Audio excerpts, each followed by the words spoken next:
আমরা বাংলাদেশি মানুষ আসলে ভালো না। আমরা নিজের ভালো তো নিজে বুঝিই না, অন্যরা যদি কেউ আমাদের একটু ভালো করতে চায় সেটাও আমাদের সহ্য হয় না।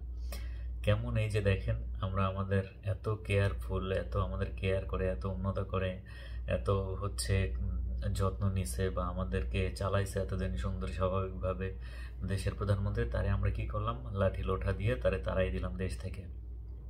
কিন্তু এই যে আমাদের জন্য কত অবদান রাখছে সেটা কি আপনারা জানেন একবারও? শেখ হাসিনার অবদানের কথা কি কেউ বলতে পারবে বলেন? এই যে দেখেন, বাংলাদেশে যে মোবাইল আসছে, মোবাইল কে নিয়ে আসছে? মোবাইল ফোন সবাই অনলাইন ব্যবহার করেন। কি মোবাইল ফোন আছে না হাতে? আছে? কই দেখি। আওয়ামী লীগ সরকার ক্ষমতা আসার পর। পরবর্তীতে আসি বাংলাদেশের খাবার নিয়ে। এই যে রমজান মাসে আমাদের বেগুনের দাম বেড়ে যায়, তখন যে সে আমাদের একটা বুদ্ধি দিল, মানে মিষ্টি কুমড়া থেকে বেগুন তৈরি করার, সেই বুদ্ধিটা সে না আসলে কি আমরা কখনো পেতাম বলেন আপনারা? বেগুনের দাম এই রোজার সময় সবাই বেগুনি খাবে, হঠাৎ 110 টাকার উপরে বেগুন হয়ে গেল, সেটা এখন কমে 80 টাকা এসেছে। তো বেগুন দিয়ে বেগুনি না খেয়ে আরও যে সবজি সহজলভ্য আছে সেটা দিয়ে খেলেই হয়, আমরা তাই খাই। মিষ্টি কুমড়া দিয়েও খুব ভালো বেগুনি না বানায়, মিষ্টি কুমড়া দিয়েও বেগুনি বানানো যায়, সেভাবে আমরা করি, সেভাবে করা যায়।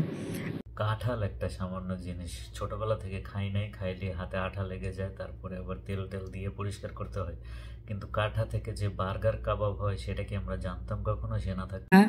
আজকে সমগ্র উন্নত বিশ্বে অনেকেই কিন্তু মাংস খেতে চায় না, মাংসের পরিবর্তে এখন কাঁঠাল, এবং এই কাঁচা কাঁঠাল, এই কাঁঠালের কাবাব হয়, কাঁঠালের বার্গার হয়, কাঁঠাল নানাভাবে কিন্তু এটা বিদেশে এখন মানে ব্যবহার করতে খাচ্ছে, এবং তার দাম কিন্তু অনেক বেশি।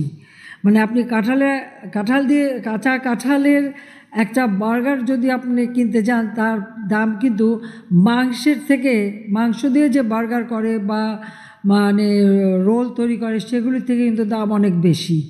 সে আমাদের ছাড়া তার জন্য জীবনে কিচ্ছুই করে নাই, জানেন? সে একটা বাড়ি গাড়ি কিছুই করে নাই, ঢাকা শহরে তার কিচ্ছুই নাই, তার যা আছে সব টুঙ্গিপাড়াতে, গ্রামের বাড়িতে। আর আমি সবসময় মনে করি, আমি কিন্তু ঢাকা শহরে আমার কোনো বাড়ি টাড়ি কিছু নাই, আমি করিনি, কারণ আমি গ্রামেই থাকবো। আর এখন তো পদ্মা সেতু হয়ে গেছে, তাড়াতাড়ি চলে যাবো।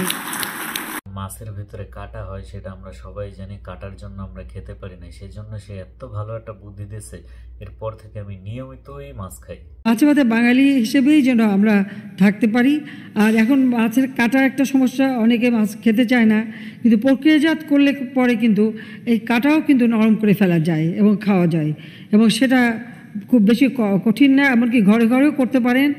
আপনারা যদি প্রেশার কুকারে মাছ 1 ঘন্টা 10 মিনিট সিদ্ধ করেন, মাছের কিন্তু কাটা নরম হয়ে যায়, মাছ মাছের মতনই থাকবে কিন্তু কাটা নরম হয়ে যাবে, এবং আপনারা সেটা বাচ্চাদেরও খাওয়াতে পারবেন। আমাদের জন্য অক্লান্ত পরিশ্রম করছে সব সময়, কখনো আরামায়েশ করে নাই, কিচ্ছুই করে নাই।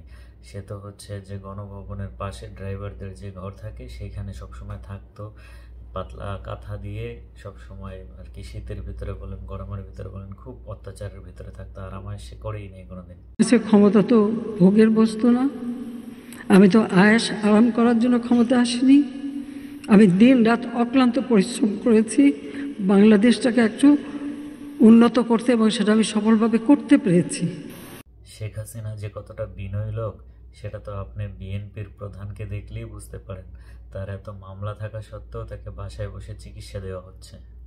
খালেদা জিয়া অসুস্থ, তাকে বিদেশে পাঠাও, আল্লাদের আর শেষ নাই।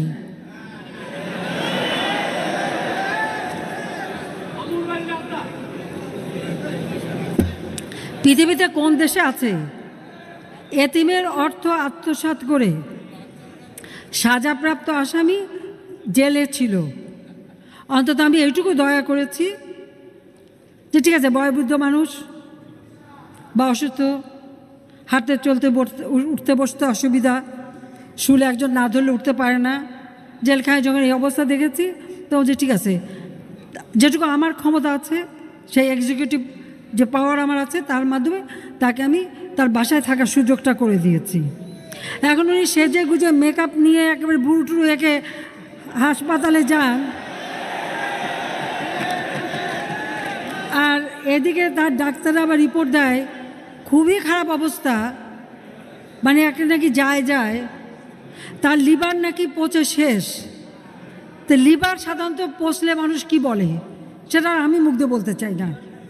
কি খেলে তাড়াতাড়ি লিভার পচে সেটা তো সবাই জানেন। দেশে যারা স্বাধীনতা করেছে তাদের জন্য তার কত মায়া, এজন্য তার আওয়ামী লীগ যারা করবে তারাই মুক্তিযুদ্ধ হবে এবং বাকি সব হবে রাজাকার। মুক্তিযুদ্ধের বিরুদ্ধে আর মুক্তিযুদ্ধের বিরুদ্ধে এত ক্ষোভ কেন? মুক্তিযোদ্ধাদের নাতিপুতিরাও পাবে না, তাহলে কি রাজাকারের নাতিপুতিরা পাবে? সেটা আমার প্রশ্ন, দেশবাসীর কাছে প্রশ্ন, যে রাজাকার নাতিপুতিরা সবকিছু পাবে, মুক্তিযোদ্ধারা পাবে না। আর সবশেষে বলতে চাই, তার মতো নরম মনের মানুষ আসলে এই পৃথিবীতে হয় না। এই জন্যই তো সে এতদিন 1 মাস ধরে ছাত্রদের যে এক দফা আন্দোলন চলে আসছে সেটা সে বুঝতেই পারেনি যে আসলে কোন অপরাধে হয়েছে বা কি জন্য করা হচ্ছে, কি জন্য চাওয়া হচ্ছে এই এক দফা আন্দোলন, সে বুঝতেই পারেনি। এক দফা আন্দোলন কি?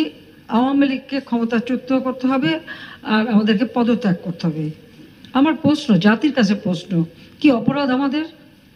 আমরা কি অপরাধটা করেছি? সবশেষে একটা কথা বলতে চাই, স্বাধীনতা অর্জন করে এমন কোনো কিছুই করা ঠিক না যাতে আবার 1 মাস পরেই বলতে হয় যে আগেরটাই ভালো ছিল। স্বাধীনতা অর্জন করে জনগণ, আবার এই স্বাধীনতা রক্ষাও করতে হয় জনগণকেই। সুতরাং আমরা সুস্থ স্বাভাবিকভাবে সামনের দিনগুলো সুন্দর করার জন্য এগিয়ে যাব, এই প্রত্যাশাই আমাদের সকলের।